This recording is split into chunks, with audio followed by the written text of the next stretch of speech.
Hey, this is Nick the Mining Book Guy. It is the evening of Wednesday, May 1st, 2019. You can see here I've got a stock pick.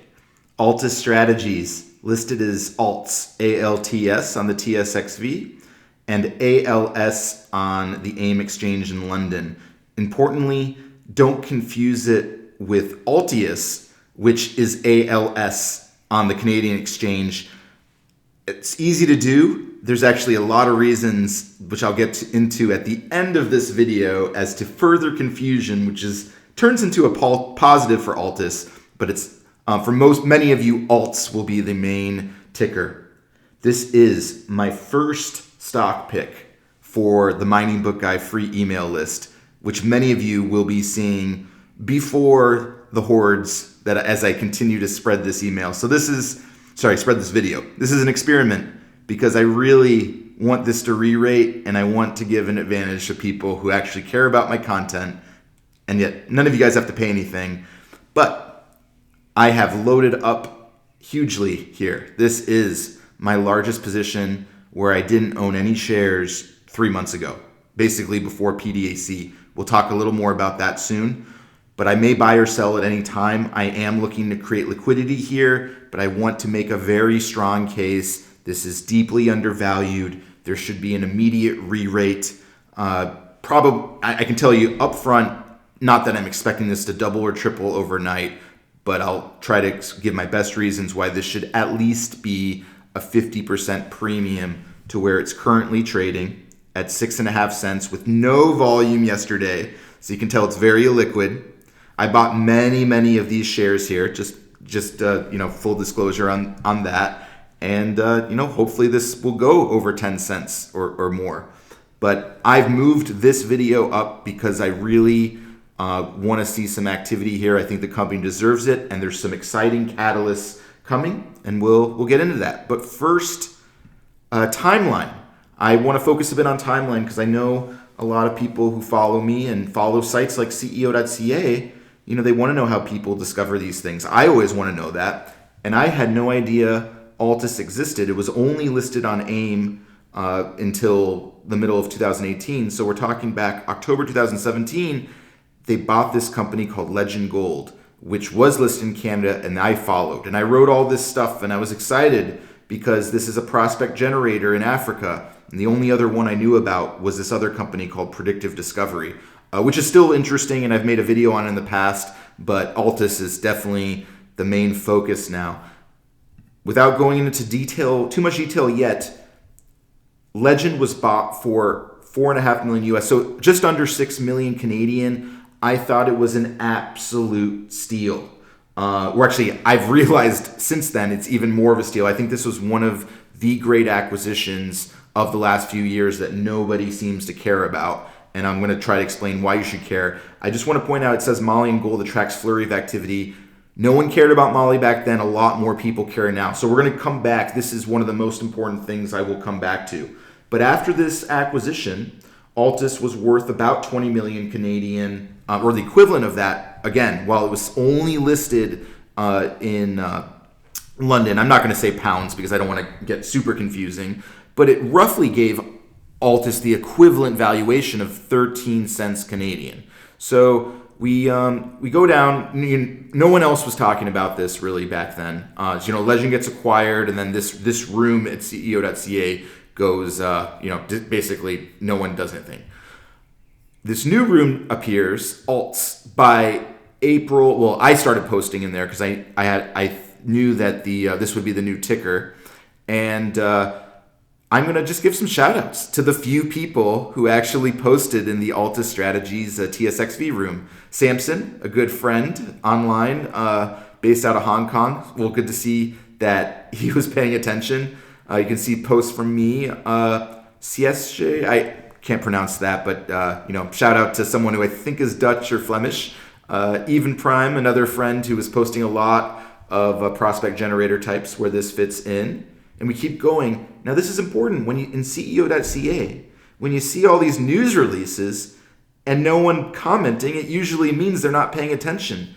There was a lot of activity here. Look at all this. Nobody talking about it. Now, I admit that I wasn't paying very close attention here. And I should say, I did buy Legend shares back after that, soon after I knew the acquisition was happening, thinking I could take advantage of some arbitrage because Legend still wasn't fully valued. And I knew this was a backdoor way or to help Altis do a dual listing in Canada. So they finally did this dual listing, and it got listed in June. Interestingly, and sorry, I should come back really quick. This was a raise at 15 cents with full 5-year warrants at 30 cents. And that was great, but I think that valued, post raise with that cash, 4 or 5 million in cash at 25 million market cap. I wouldn't say that was super expensive, but it wasn't cheap at that time. And we'll get into what's gone on since then, where it was some game changers to me. But I realized that things weren't so great for me at that point. I think the warrants, realizing that there were these full warrants, I did have the inkling that a lot of those people who got the warrants were going to clip them and sell down. That's exactly what happened here. There is a tendency to do that, especially with the types of people involved. It's not a detriment, but Rick Rule and the Sprott people, and I'm a client of Sprott, they often do that type of thing. So I took a small loss. I sold actually a lot right here, and then came down further, and I wasn't paying as close attention here. So back to my shout outs. I'm gonna keep going here. Bull market move. So that's my friend Karem. And this was cool because I wasn't expecting him to do this interview. I believe Karem actually coincidentally lives near where Altus Management is, not far from Oxford, outside of London. And he talked about that in this interview. And I said this was a good interview. So it was getting back onto my radar in October of last year, but not super on my radar. And a few people probably saw I posted this, but it was still, in the middle of my list. And there's still more interesting stuff going on. This Daro thing, I'll talk about that a little later, but I thought that was kind of neat in Ethiopia. So we're still going. JGMS, a shout out. Some really good posts from him recently on prospect generators. Espe, one of the few people I see following this room, and I should write to him at some point because So anyone here watching, yes, I was watching, but I didn't post too much. I did make a few others. And my friend Fabi, the Next Big Rush, she posts here. So this is important. This is something I'll get back to as well. I was excited about some Morocco activity from Altis, and a JV kind of collapsed. But I importantly said, it's hard to tell what the key catalysts are for 2019. And so a month before PDAC, I felt that way. Now you're seeing more interesting stuff, these joint ventures. We'll get back to that too. The Next Big Rush, absolutely right. This was a great deal, and I did not realize it at that time. So that's another thing besides the Legend Gold stuff that we're gonna come back to again as well. But still, a lot more news, a lot more interesting stuff down here, and we're gonna keep moving forward.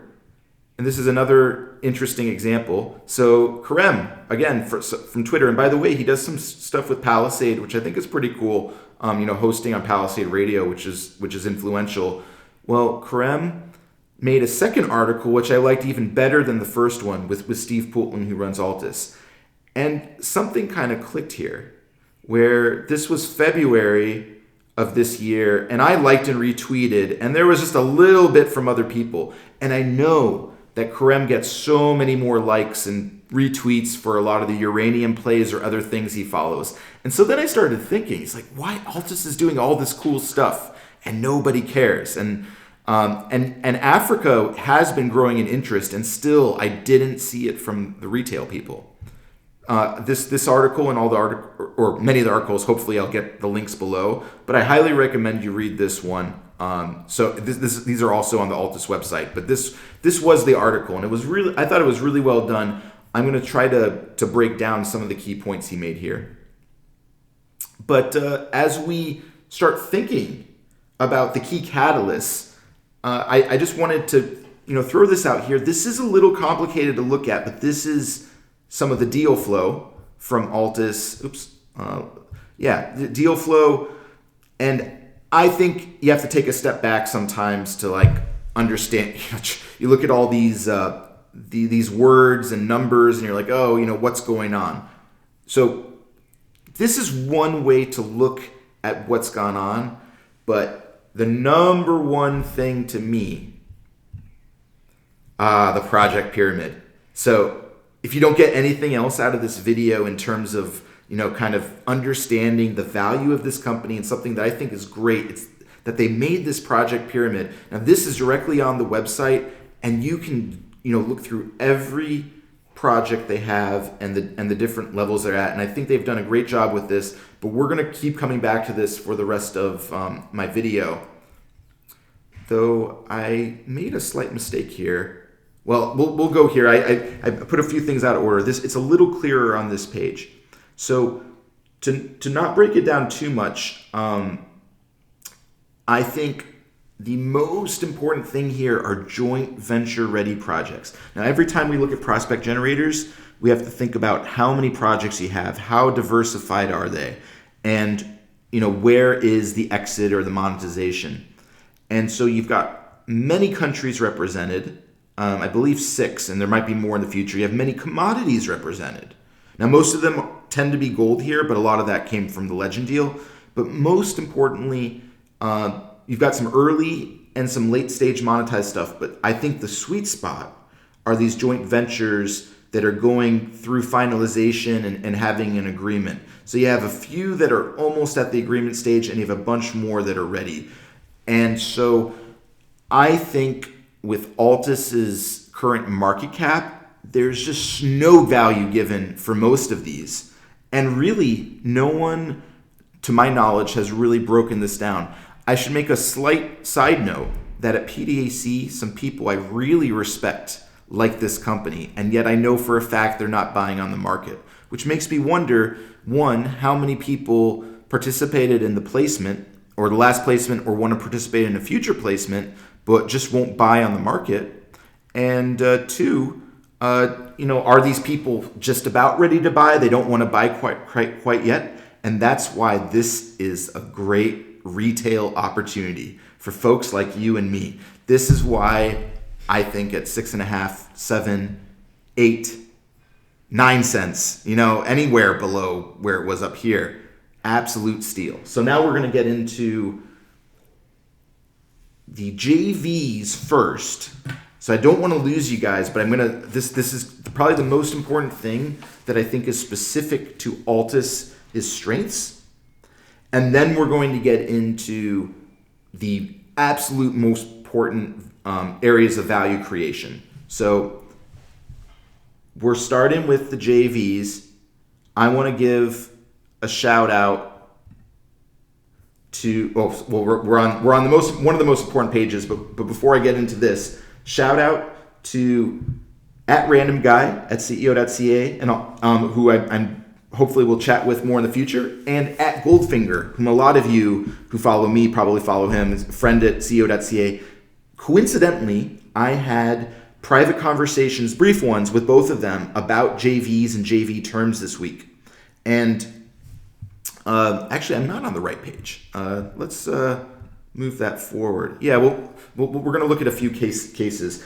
JV terms are so key because even someone like me who looks at these things in detail, and we're going to start looking at this one. This is for 2 of the properties that were part of the Legend Gold deal. There's so much going on here, and this is just the initial highlights. And then you keep going through Steve's quote, and then you go down here and you're like, oh, stage 1, stage 2, stage 3. And then at the same time, you're seeing, receiving shares, receiving cash and shares. There's drilling going on. I mean, it is overwhelming, and yet it's so important for good CEOs to go through all these details and really dot their I's and cross their T's, because I've seen so many JVs out there that are poorly, almost too little detail, and it's either on the front end or the back end. There's so many stages of a JV, and you want work to be done, you want to get paid, and at the same time you want that long-term value. So whether it's this deal, we're going to go back and forth between a few. These were 2 recent deals. This one's not closed yet. February with Indiana Resources, a small ASX listed company for 2 Legend Gold properties. And then there's this one that was very recent that nobody cared about. Shares barely traded. I thought it was great just a week ago on projects in Liberia and Cameroon with a pre-IPO company called Corbin that should be going public by the end of the year on the ASX. In both of these deals, there's combinations of cash, equity, at cost plus 10% basis, which I'll explain briefly, and a royalty. So it's like so much for you guys to take in. There's a lot for me to take in, but this is not usual for that many companies to spend so much time trying to extract value all along the way. So I'm looking at this Liberia Cameroon one, very complicated, just like this one, with Indiana for the Mali properties. And you see once the deal's done, there's a cash payment. And that's listed up here. 10%, equity. Well, there you go, equity at the IPO. Then there's milestones, and this is just for the Liberia project. This 10%, cost basis, or plus 10% for the first 24 months of work. This shows up in both the deals. I'll just show you Legend really quick. And I hope I'm not losing you here because this is really important, but this is, that's what I always do. I go a little long in these videos. But look here, this is for the deal on the Mali properties. Altus will be the operator of the joint venture during stage 1 and 2 at cost plus 10% basis. So my understanding is, the company that's earning in, whether it's Indiana in this deal or Corbin in the other deal, if they spend $1 million, which Altus doesn't have to spend, that 10% basis means not only does that money get spent, but Altus gets paid an additional $100,000 for every $1 million that would be spent. So if you imagine a bunch of these JVs going on at the same time, even if we don't include the cash payments and everything else, it starts to be self-sufficient. And yes, there are some other project generators out there that do this, but I think it's unusual the depth and the thoughtfulness that Steve and the team put through in these JVs. And so, again, both of these deals, this one has an up 100,000 US in shares after stage 1, and that has to take place in the first 12 months, and drilling has to take place during 25%. And then at the next stage, right up front, there's 100,000 in cash and 200,000 in Indiana shares.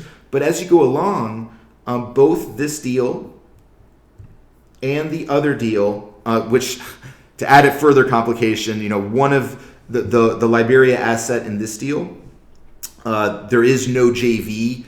There's some milestones, but the Cameroon asset, there is a JV. As you go along, you'll be carried through a feasibility study. If I only had one, minor complaint, I think I would have preferred to see that in this particular deal for Altus to have held on to 20 or 30% rather than just 10% by the time they get through stage 3. But still, there's all these additional payments and the equity, and every single deal has a 2.5% net smelter royalty. Like the royalty is like a key part too, which also you don't always see as part of every project generator deal.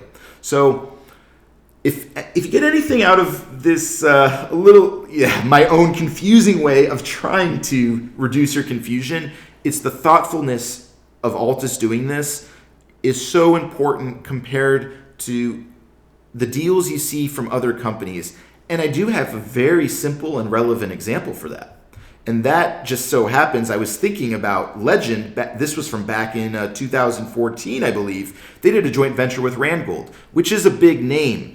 And that's great, except Randgold had a history of doing these very simple deals. And this is one where the back end is fantastic. They would get to a pre-feasibility study for roughly a 50-50 ownership, and then it could go to a feasibility study, and Legend would maintain 35%.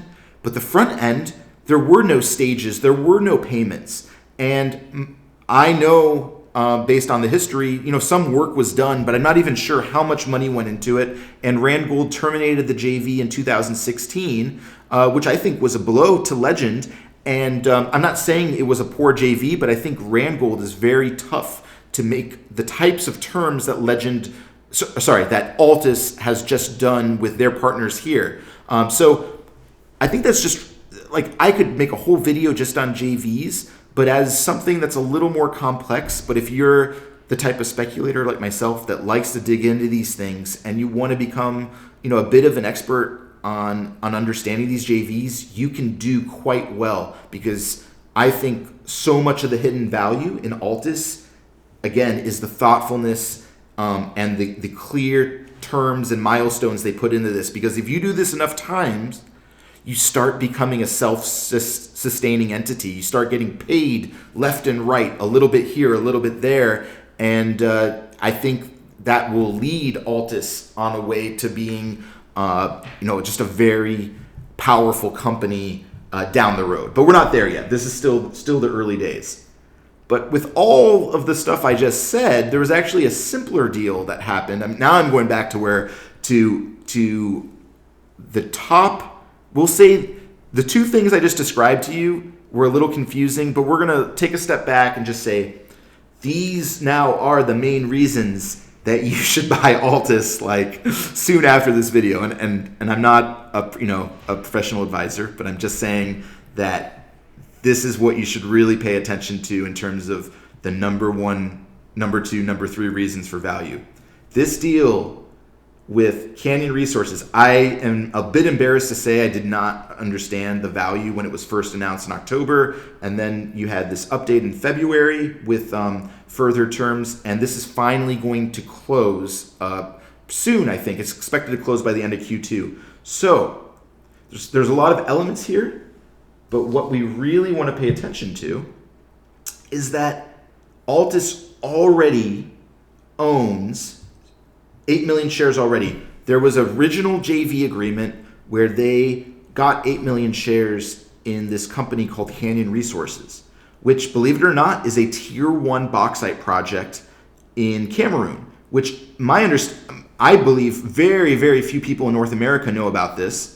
But I want to give a shout out to the people on the Canyon Resources page at HotCopper, because that's a place where I've checked out the company. And I think, I probably will post this on here a little later, but hey, this is a $92 million company, not fully diluted, but still big time stuff.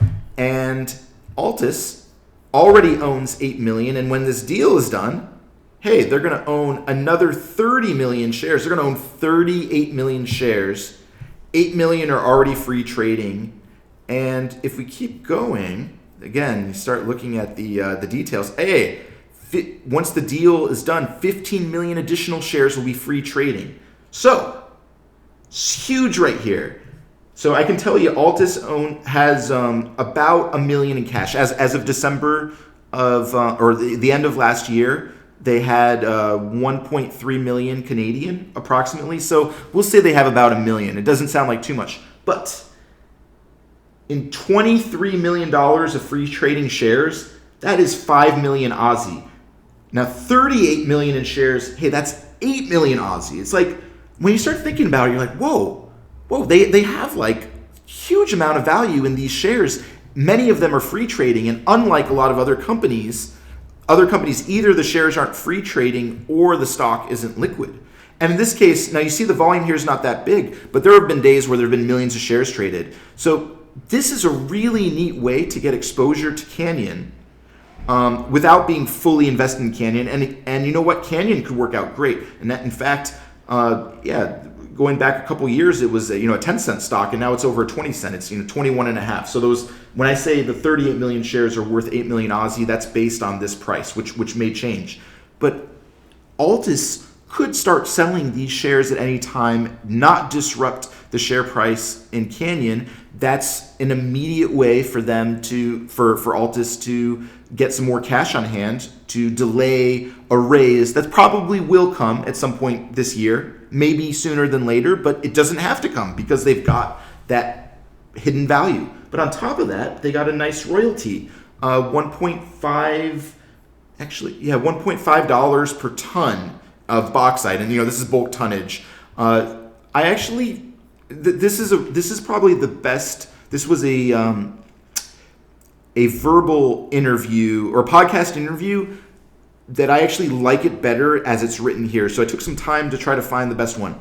This explains things so well. There's a lot of other places you could read about it, but the initial, actually the total investment by Altis was or something like 130 or 150,000 US. No more than that.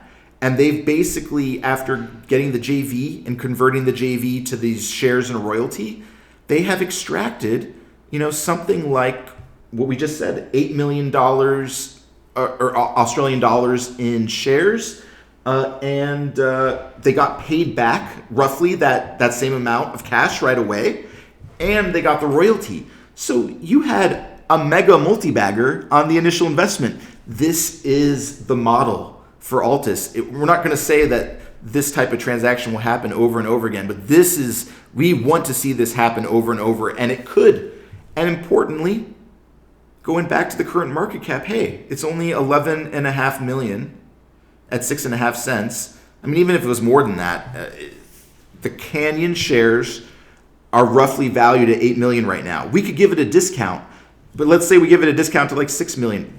This one Canyon deal is easily worth half the market cap, if not more. So that is tangible. There is liquidity there. This is a way to get exposure to Canyon with a tier 1 bauxite deposit. Now there is risk in Cameroon. I think there is, but that's why they could sell some down, whether it was just to reduce a little bit of that risk, get some of that exposure. And yeah, I mean, actually, if you own Canyon shares, just in case you're listening to this from the HotCopper page, you might not even have known that much about Altis as another way to get exposure to the company. So that is so important because I think it's hard for a lot of people to start ranking the value within a company like Altis. And this is either number 1 or number 2. But even to me, 3 or 4 months ago, I didn't realize this was clearly number 1 or number 2. Hopefully that makes sense now. And that is this thing up here. It's finally getting the full monetization. But now we're coming back to what I described. Well, actually, I put it in my notes, the potential home run. Because Canyon is great. And you know what? The Canyon shares, these are at 21 cents. They could go to 40 cents or 50 cents. This could be a serious deposit that gets more attention. But to me, that's not in Altis's control anymore. That's up to Canyon and up to Cameroon, things to work out there. Unlike, and I need to find my pages.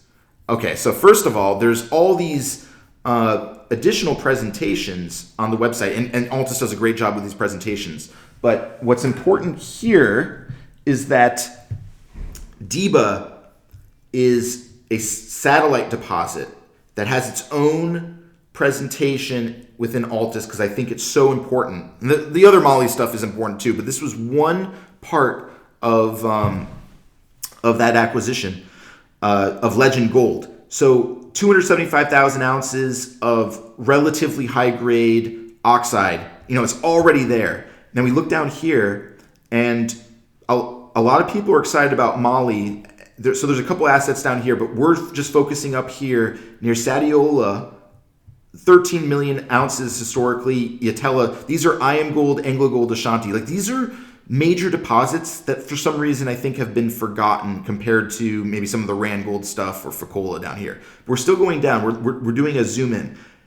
It's incredible that Altis has all this ground. This used to be Legend Gold. So I strongly believe, based on the combination of the resource already there and perhaps even more so the exploration potential, that this on its own, just this, could easily be worth 20 or 30 million, a multiple of the current market cap, based on just a little more drilling or even negotiating a deal with whoever ends up owning Sadiola. This is both a good and a bad thing. Sadiola has exhausted its oxide stockpile. They absolutely need, it's almost a travesty that for some reason there wasn't a deal done earlier, but that's better for Altus now. But the mine is up for sale. It complicates things because I don't know how long that's going to take, but I think there's surely some people out there who see the opportunity at Sadiola where there's a lot more gold to be mined, but I think there's no more oxide here, but you could immediately use oxide here or discover more oxide here, and there could be an upgrade to the plant. Whatever the case, this is a tier 1, historical tier 1 gold mine. And Altus literally has all the best stuff around it, like right on the Senegal-Mali shear zone. I mean, it is almost incredible. Now, I'm not an expert here, but I know I've met people who have been involved with this project who aren't involved with Altus. Just some people who heard about this recently and were very excited. I think this is coming to the forefront soon. And I should add that there's been a lot of excitement in Mali recently, not back in 2017 so much, but now, and a lot of it comes from Fekola, which I think was one of the best acquisitions. But this was on a small scale. Altus's acquisition here was one of the best. On a big scale, Fekola was one of the best acquisitions by B2 Gold. But around Fekola, there's these little companies like Oklo Resources, Roscan, Compass Gold. They're getting a lot of attention, whether on the ASX or the TSXV. But nobody in the retail world is talking about any of this. So I guess this is a little harder in a way to convince you the value here, I think, compared to Canyon, where you have tangible shares. But I am 100% sure that what's going on here has the potential to be instantly monetized, or has the potential over the course of a year or two to just be kind of the crown jewel of what Altus is doing. Now there's a possible deal with Indiana Resources that is being worked on right now. I don't know if that's going to be finalized, and we'll see. But whether that is or not, this whole package is super valuable, and so we're looking at 11 million market cap. I think it's a joke. It's a joke that Altus is this cheap, just based on Legend all these Legend Gold former assets, all these Mali assets, and Canyon Resources. So that seems cheap enough, but we are not even talking about all the other stuff going on with Altus. And let me go back to, I know I've got to wrap this up pretty soon. We'll see if I can do it in 10 minutes or so. But thank you for sticking with me through this, because this is again, a deep dive into a company that's not the easiest company to understand, but there's so much hidden value and it's so well run. That's why this is my first email list company, and that's why it's my largest position. So just going back to this royalty generation pyramid. So we had all these gold assets we were just talking about, some of these in Mali, some of these in Liberia and Cameroon. But look at these other colors. We got copper, 5 and 6, Ethiopia, Morocco, number 9, Ethiopia, and then there's some other stuff in Morocco. So I don't have enough time to go through all of this, but man, try to think about early stage companies in Ethiopia or Morocco besides Altus. Honestly, it's very hard to think of them. I do really like what's going on in Ethiopia, and my guess is that Altus is just going to get phone calls, or has already been getting tons of phone calls. There's a project called Daro, which is still very early stage, but I liked everything I've seen. And even talking to Steve Poulton recently, I think they've spent more money or more time with that than they expected. So this is first mover advantage, real greenfield stuff in both of these countries. On top of that, there's a Cameroon iron ore asset, which actually seems kind of interesting, maybe like this bauxite play. But just talking about Morocco and Ethiopia, I think about the market cap and I'm like, I would totally pay $11.5 million. I would assume that these could easily be worth the market cap and maybe more, as a potential discovery play in both of those countries. So just on their own, this is another way of looking at it. Morocco plus Ethiopia, 5 million Canadian each. Hey, that's the market cap. And you know what? Just for good fun, we'll throw in that deal that just happened April 24th. So Morocco, Ethiopia, and some of this Cameroon stuff. Easily a way to look at value there just for the market cap. So I hope that angle has helped you, because I just spent a lot of time describing the Cameroon bauxite play with Canyon Resources and all of those legend gold assets in Mali, and saying that this company was pretty cheap just based on those two parts of the company. But now I've taken a completely different approach and talked about Morocco, Ethiopia, and this Corbin deal in Cameroon. Completely different assets, and it's cheap based on those. Maybe not as cheap, but still. We add all that together. Well, of course, Altus should be at least a 20 million market cap. Now, I'm not saying it should be 50 million, and this is a tough market, but come on.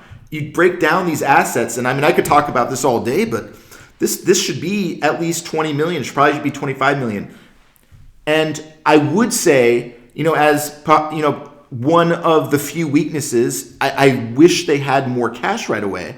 But again, part of this hidden value is the liquidity, the potential to monetize the Canyon shares. So I think the company could very easily, if they wanted to, within the next month, sell something like 5 million of those Canyon shares, get roughly $1 million Aussie, and that gives you another more runway before you actually do raise money. I'm not saying that will happen. Who knows? Maybe they'll raise earlier. That would be my only real disappointment here, is if this video doesn't create enough excitement and a raise happens at 6.5 or 7 or 8 cents. And we're not talking a huge raise. I would guess a fairly small raise to get things going. But that's the way I'm thinking about this. I don't see the stock price coming down much from here because all the hidden value. But I want to see the price going up to 10 cents, 12 cents, and I think it should be worth something like 14 cents. 14-cent stock for 178 million shares outstanding. We're talking 25 million market cap. Like that's really where things should be. But I'd be fine if it was 10 cents, 10 or 12 cents.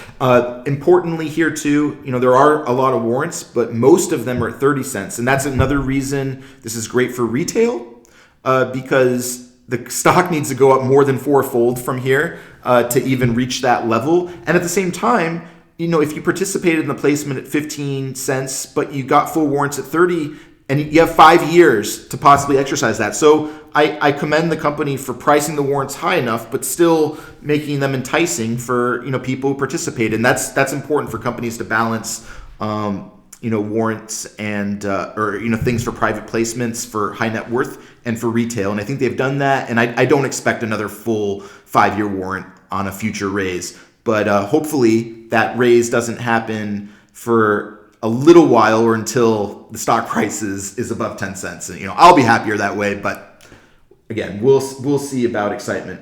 I think one other thing worth mentioning, I would like to see bigger names in the deals. It's unfortunate that the Morocco deal fell apart, a pre-IPO company, but it didn't hit the stock price. Really, the good news or the bad news hasn't really affected the stock price much, but that's the benefit of having this prospect generator type model. But I do have one other thing or a couple other things to end with. I'm going to try to make this quick. Let's see if I can do this last 5 minutes. This is from the new annual report, which just happened to come out. It's great. I just appreciate that they broke down costs so well, and you can see they, for instance, spent a little more in Cameroon and Ethiopia, where there's a lot more activity. I think this could change every year, but when you convert these pounds into Canadian dollars, this is just over 3 million Canadian dollars spent, over 12 months or so, and I think that could come down a bit. But that's what we're looking at. And if they can do a good job monetizing these JVs and getting those upfront payments and the plus 10%, what was that word I used? At cost plus 10% basis, I think you can start being more self-sustaining. But it's something to be aware of, the way costs work. And I also appreciate that management has had accrued fees and salaries. I think I put that somewhere else. I'm going to go back to go back to this soon. Yeah, there was a page here. Well, there were a couple pages. This is actually it from the MD&A. Well, if you really want to check it out, I'll put it in the notes below. But I appreciate that they were, they took deferred payments in a lot of ways. Management owns a ton of shares too. Like they own like 35% of the company. Exploration Capital Partners, that is basically Rick Rule. That's a Sprott Global version of Rick Rule. And so, half the shares are in tight hands, and the rest is in people like you and me. So I am comfortable with the way the company's been managed. But as a final thing, before the final thing, if you are based in the UK, I just wanted to be clear that there's not that much liquidity on the AIM exchange. This basically shows all the trades. I go to this site, lse.co.uk, and this shows all the trades in the UK, but it's not all that different from Canada. So whether you traded on the AIM exchange in London or you traded on the TSXV, and I guess this is true if you're from Australia or somewhere else, I don't think it's too different. I just prefer to trade on the TSXV. And quick plug, this is only for people who have CEO Pro, but I've been using this to accumulate shares. It's really cool at CEO.ca. So if you ever use this site, I would recommend looking into CEO Pro as a great, worthwhile subscription, monthly subscription. But the last thing now, I had a talk with Steve earlier today, and I'm glad I did, about where the company wants to be in 5 or 10 years. And so we talked about Altus Minerals and EMX Royalty, and I didn't think of Altus Strategies, comparing them more directly to EMX and Altis rather than other small prospect generators. And I should have compared them here. And so I honestly hope the company starts talking more about this is where we want to be in 5 or 10 years, because Altis and EMX started as little companies too. And, it's really royalty generators is a way to put it. And maybe even saying discovery-driven royalty generator rather than just saying prospect generator. Because both of these companies have done that over the years. And then you start seeing they have all really picked up a lot of projects all around the world. But that's the part where they're different. So you look at Altus, across commodities, no gold, but a lot of other commodities. But look at here, the big gaps are Asia and Africa. Who knows? Maybe they'll go into Africa at some point. And EMX, well, Africa's covered by Serbia, so they're not really there. And to their credit, they were early into Scandinavia. They've actually done a great job with that. I met some EMX guys at PDAC, and I had a good chat about that. I need to learn more about Altis, but I would love for Altis to start saying this is what we want to be, but we are the Africa-focused company because no one else is in Africa trying to do what EMX and Altis are doing. So that would be an interesting way to market the company, because all this stuff I've explained to you, it's taken a while. This isn't my my most eloquent video, but still, it's very worthwhile trying to explain this long-term value. And, a little corny, but this is for the Canadians out there. Hey, Wayne Gretzky's quotes are perfect here. I skate to where the puck is going to be. Africa. Africa. These guys aren't here yet. Only Altus fits that model, and, incredible that no one else is even close. If you want the next EMX or the next Altis, you want to get a position. I'm not saying it's going to 10 bag overnight, but heck, the way they're running things, I think it's inevitable. There's going to be some good discoveries here, systematic approach, great JV partners, and there's no better way to play it than Altus. And, at roughly, a 10 million enterprise value, but really the enterprise value is much lower if we talk about those Canyon Resources free trading shares. It's almost ridiculous how cheap it is. So I'm hoping I convinced you to at least take a closer look. This is a fun company to research. If you're kind of nerdy about this stuff, I can't. This is actually a really good website. There's a lot of stuff to look at. I'd be happy to discuss more with people, particularly my email subscribers. You can send me an email, miningbookguy@gmail.com, to ask me more about this. But you can tell I'm fully sold on this company. Again, I might buy or sell more shares at any time, but it's a huge position for me right now, and I'm really excited about it. So, I guess you can tell that. So, hey. Thanks for listening to this, another overly long video, but I hope you got value out of it. This is Nick the Mining Book Guy. Bye.